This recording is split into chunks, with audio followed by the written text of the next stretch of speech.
Welcome back to the channel. Tyrell Malacia still may not be fully available for this season, according to an injury expert. Manchester United dream signing is revealed.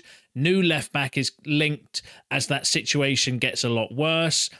Man United are linked with the next N'Golo Kante. We've got a Christian Eriksen update from a credible source, some Maguire nonsense to go through, and a Zirkzee pile-on, all coming up in today's Man United news and transfer news that will keep you right up to date with everything. Welcome to Man United Review. My name's Jamie. Before we get into it, please smash a like on the video. And let's jump straight on into it. So let's kick off with the Malacia news. So it's been said, leading Premier League injury expert Ben Dinnery believes Tyrell Malacia may not make a full return for Manchester United until next season. The 25-year-old underwent surgery, but it did not go as planned as he continues to work his way back to full fitness after undergoing another operation on the issue. Recent reports in the Dutch media have claimed that Malacia is very close to playing again and could even return to action by the end of November. However, Dinny believes Malacia's full return to first-team action is still some way off, and this is what he said. I think there will be a gradual integration, he said. I think we're probably looking at around maybe 17 months. I'm sure it was around July last year when we last saw him. We're approaching around 15 or 16 months now. Like I said, it could be, and around that first, he could be in and around the first team squad and training with the group and getting that experience. But he is going to be pushing consistently for a start in the first team.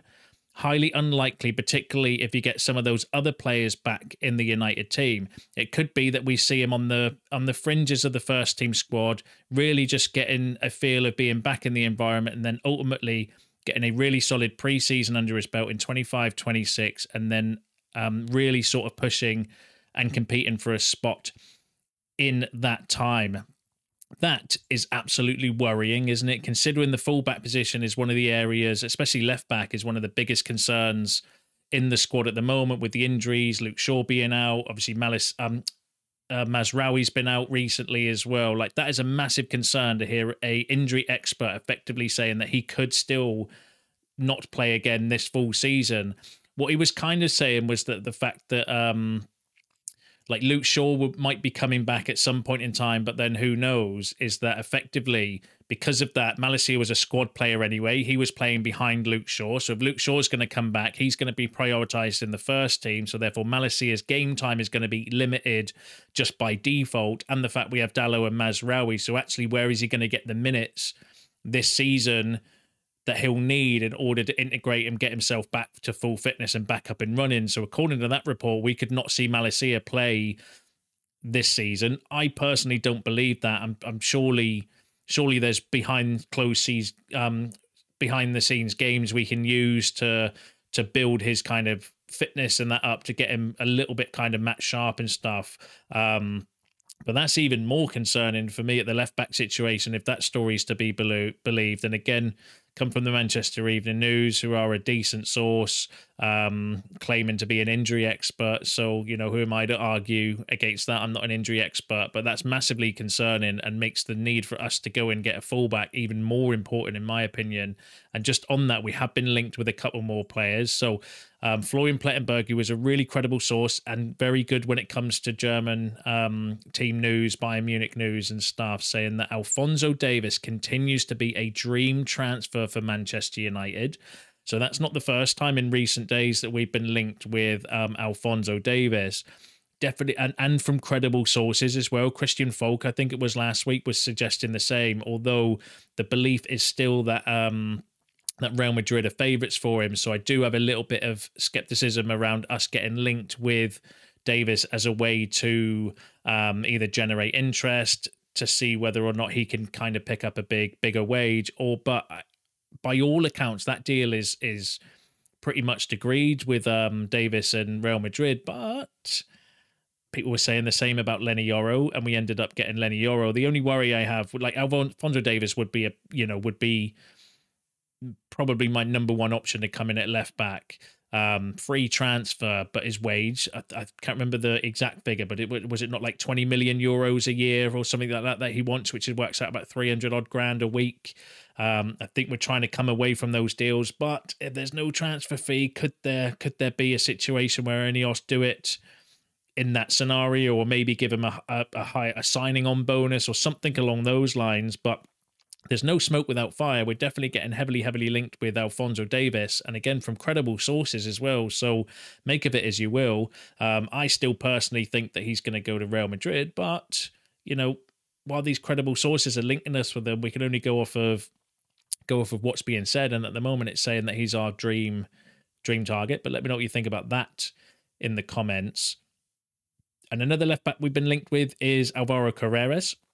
Again, he's been heavily linked with us over the last few days and weeks. Even Ten Hag in his press conference last week was kind of saying, look, we're calm and we're in control of the situation.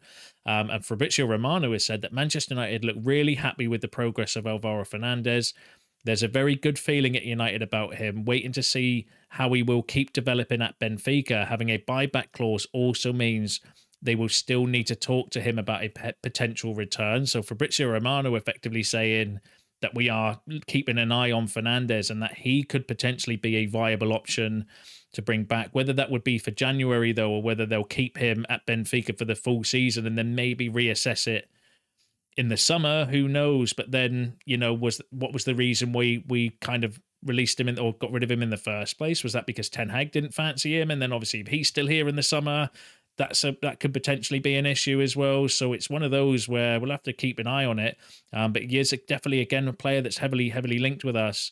He's had a really good start to the season for Benfica, and like I've always thought why we got rid of him in the first place, I'll never know, especially considering Shaw's injury record and Malacia was injured at the time as well. Just a baffling decision, but it is what it is. But we'll have to see how that kind of story develops. And then we've also been linked with another left back. So Manchester United and Chelsea are among a number of Premier League clubs that are tracking Norway and AZ Alkmaar left back David Moller-Wolf. The 22-year-old has established himself as a regular in the Norway side since making his debut last November, and he has made 10 appearances in the Eredivisie and Europa League so far this season, contributing 2 assists. Premier League duo Manchester United and Chelsea are monitoring the Norwegian as they look to strengthen the left-back option given their issues in those positions. So not a player that I've heard of loads of, you know, would fit the bill. Doing some research, looking at some highlights, looks a really interesting option. 6'1", so he's a tall, you know, tall left back, quick, looks good in the tackle, good at interceptions, valued at £3 million on transfer market, but would likely, you know, command a little bit more if some of the big clubs in Europe go looking for him. Would obviously fit the mold as well. 22-year-old, young, up-and-coming model, developmental, plays in the Eredivisie. That's a joke. But fits the kind of the bill around what we would be looking for. Would be a cheap option. Like I said, looks a really interesting kind of option. Not outstanding statistically, but you know, looks a really kind of interesting option.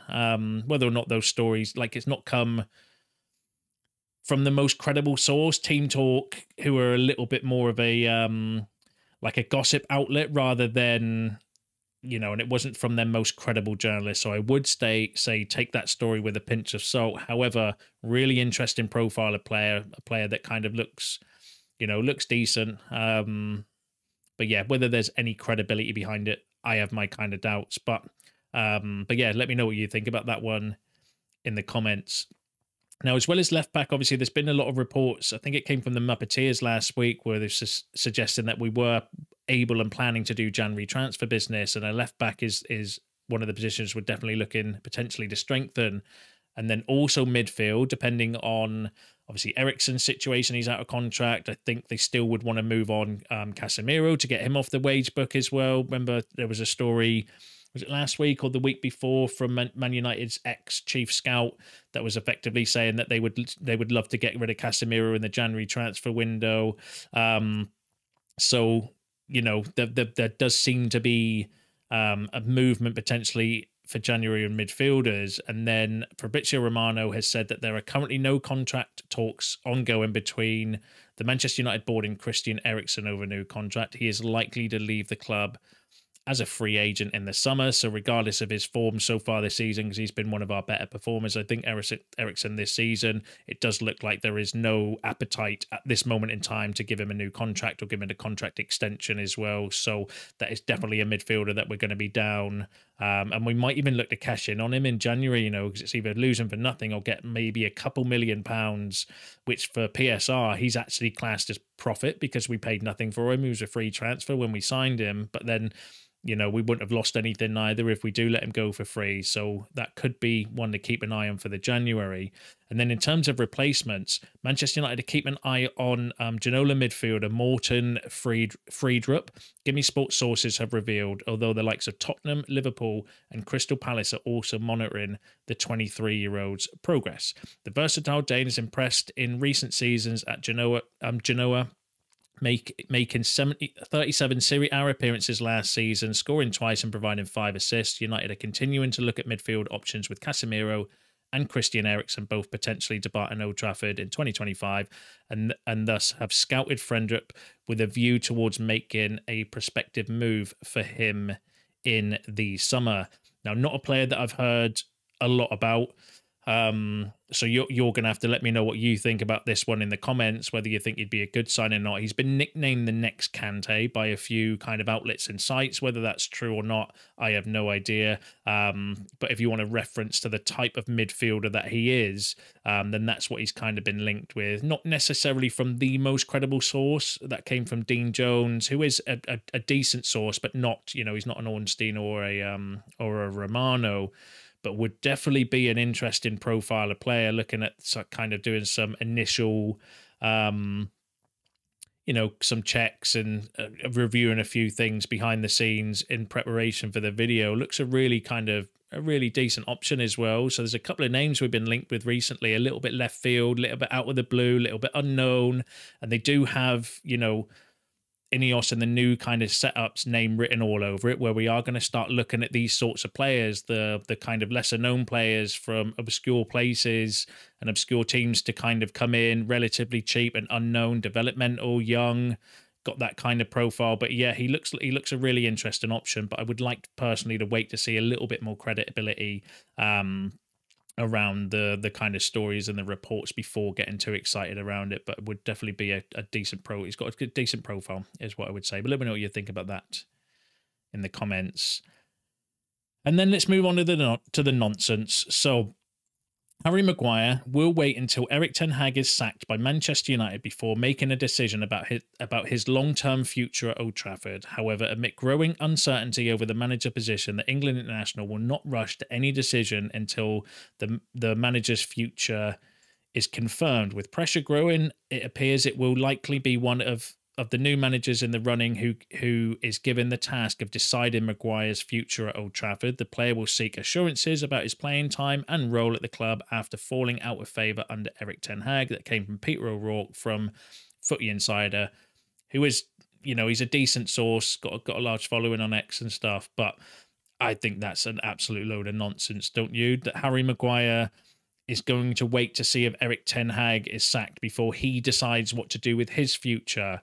Are we not the ones in control of his contract situation because he's out of contract, but he has a +1 option, so we can do that ourselves anyway? That doesn't regard, like, we can do that without the manager being in charge. So I think that story is just full of holes for that reason, because it's not like he has no option on that. That's part of his contract. We can do a +1 option. So if we decide to do it, he has no say on that, regardless of who the manager is. And whether we're going to offer him another contract beyond that, I very highly doubt, considering he'll be, what, 31, 32? He's on absolute fortune. So I think that story is absolutely full of holes. I think it's, you know, pretty much, I think it's a little bit of mischief making, actually, to be fair, because there's almost suggesting that Harry Maguire is waiting to see if Ten Hag gets sacked before deciding what he wants to do. Like, I don't think he's in control of the situation, personally. I think we're in control of that because, like I said, we've got the +1 option. We could do that at any time.